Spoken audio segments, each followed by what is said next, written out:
Welcome back to World Crisis Radio. Webster Tarpley in Washington, D.C., calling your attention once again to Tarpley.net. In particular, Surviving the Cataclysm. If you don't master that book, you're not sophisticated in what's going on in front of you right now. You can hardly act politically. Reading that book, described recently by a friend as a life-changing experience for the better.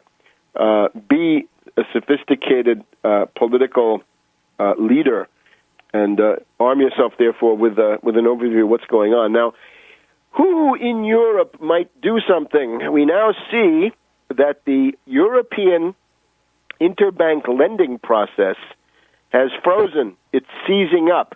Every bank wonders about every other bank. How much Greek exposure do they have? How much of the fire of the Greeks is going to come down on their head? How much Portuguese exposure do they have? How much Spanish? How much Banco Santander?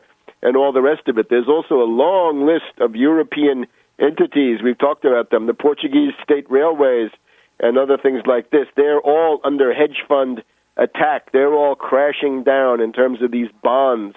The Greeks now have to pay about 20% to borrow money.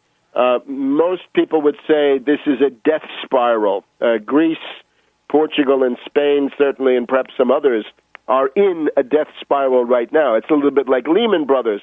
With Lehman Brothers, it went on for some months. You'll remember from March to September, basically, everybody was thinking after Bear Stearns goes down, Lehman Brothers is next. Well, it's now Greece, Portugal, Spain, and the others, Ireland, Italy, come somewhat down the road. France is not invulnerable either. 67% of their GDP is equal to their national debt.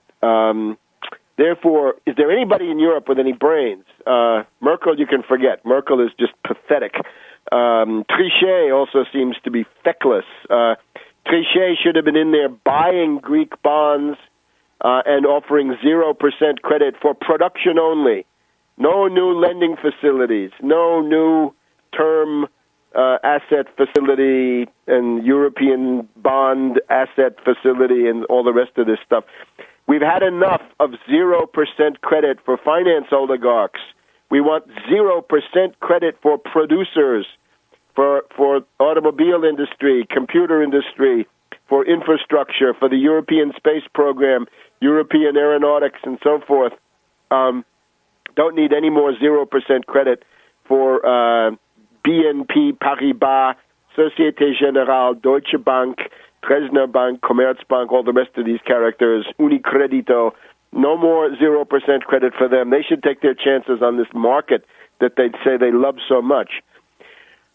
Who has brains? Well, we know Berlusconi has some brains. Whether his ideology is so paralyzing in terms of this free market stuff, this we will soon find out. But now let's look at Sarkozy, and I'm not kidding. Sarkozy has been posturing now for months that he's the big enemy of wild capitalism, speculators, and the excesses of the Anglo-Saxon model. He's trying to save himself from his tremendous unpopularity.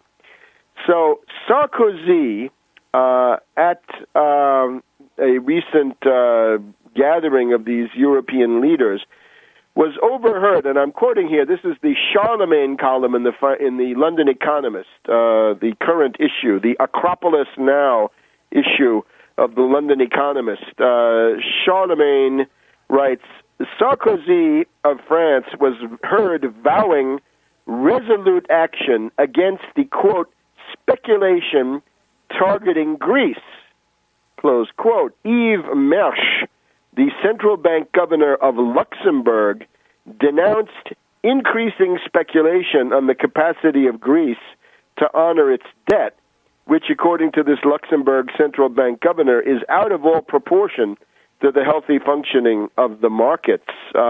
European Commission not happy with Standard & Poor's for downgrading Greek long-term debt to junk status. Barroso, do something.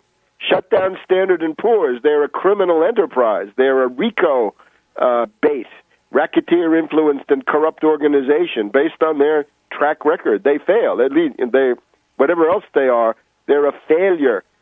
French pro-business newspapers, we're not told which by the London Economist, have carried headlines saying, the markets attack Portugal. That's correct, the markets.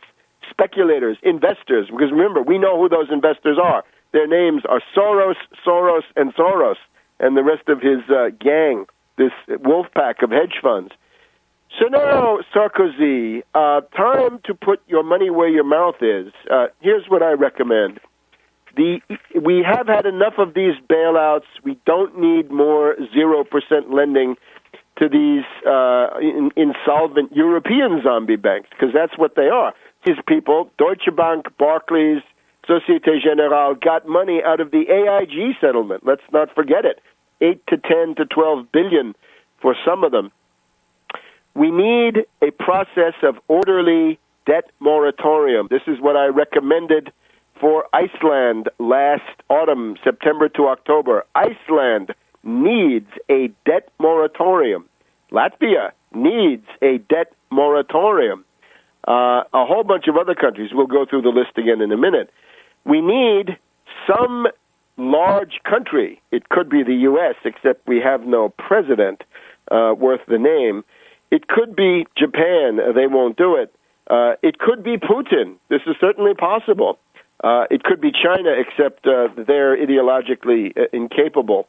Putin could do this, but let's focus on the Europeans. Lula could do it. Lula of Brazil, again, too much in the pocket of the International Monetary Fund, I fear, despite all of his posturing. We'll see now who's in the pocket of the IMF, okay? Lula, if you want to prove that you're not in the pocket of the IMF, then debt moratorium for Brazil. This has been done before.